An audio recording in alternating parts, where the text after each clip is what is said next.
चलिए इस तो बात करते हैं एक और नए क्वेश्चन के बारे में। इस क्वेश्चन में एग्जामिनर ने कहा एक समचतुर्भुज का परिमाप 40 सेंटीमीटर है।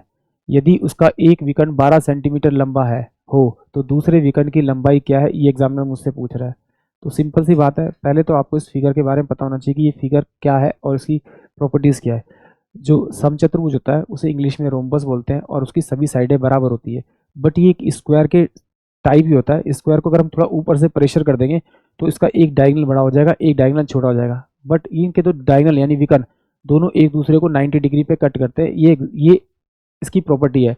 अगर आपको ये सब पता है तो ये क्वेश्चन तो डायरेक्ट होने वाला है। कैसे, जरा देखिए एग्जामिनर ने क्या कहा मुझे कि भाई एक समचतुर्भुज का परिमाप कितना 40 सेंटीमीटर है। जो समचतुर्भुज की चारों चारों भुजाएं तो मेरी बराबर होगी, तो अगर मैं इसे 4 से भाग कर दूंगा तो मेरे को इसकी एक साइड पता लग जाएगी और साइड जो होगी वो विकर्ण वाली होगी और विकर्ण का स्क्वायर करेंगे तो कितना आएगा मेरे पास में, आपका 100 आ जाएगा। फिर एग्जामिनर ने कहा है कि उसका एक विकर्ण जो है वो 12 सेंटीमीटर का है। तो 12 को अगर मैं आधा करूंगा तो ये मेरे पास में 6 सेंटीमीटर आएगा। तो 6 का स्क्वायर करूंगा, 6 का स्क्वायर करूंगा 36, और 36 अगर इसमें से मैं माइनस करूंगा तो मेरे पास कितना बचेगा आपका 64, और 64 का अगर मैं स्क्वायर करूंगा तो मेरे पास आ जाएगा आपका 8।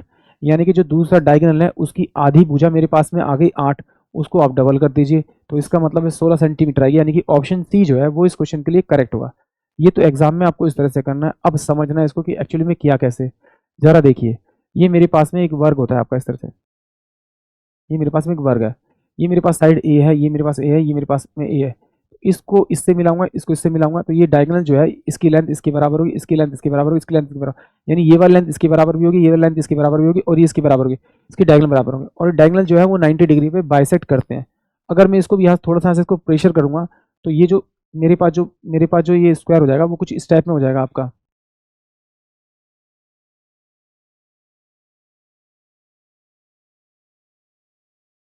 ये मेरे पास में कुछ इस टाइप में हो जाएगा आपका, ये इस टाइप में हो जाएगा आपका, ये इस टाइप में हो जाएगा। अब देखिए जब मैंने इसको यहाँ से प्रेशर किया तो ये वाले डायग्राम की लाइन मेरी लंबी हो जाएगी और ये वाली छोटी हो जाएगी।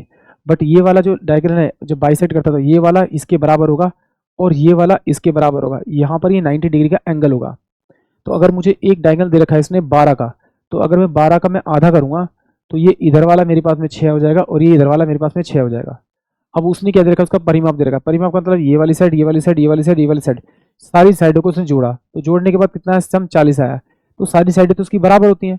तो अगर मैं इसे 4 से भाग करूंगा तो ये वाली साइड मुझे 10 सेंटीमीटर की मिल जाएगी। अब देखिए ये वाली साइड मेरे पास 6 सेंटीमीटर की है और ये वाला एंगल 90 डिग्री का है और ये 10 है। तो क्या मैं इसमें पाइथागोरस थ्योरम लगा सकता हूँ? यस। परपेंडिकुलर स्क्वायर प्लस में बेस का स्क्वायर इस गल्टू में हाइपोटनिस का स्क्वायर। मुझे हाइपोटनिस की वैल्यू दे रखी है आपकी 10, तो 10 का स्क्वायर कितना होगा 100, बराबर में परपेंडिकुलर मान लीजिए आपका परपेंडिकुलर कितना देखा आपका पी का स्क्वायर यानी कितना 6 का स्क्वायर 36, और प्लस में आपका बी का स्क्वायर आपको निकालना है, बी की वैल्यू निकालनी है।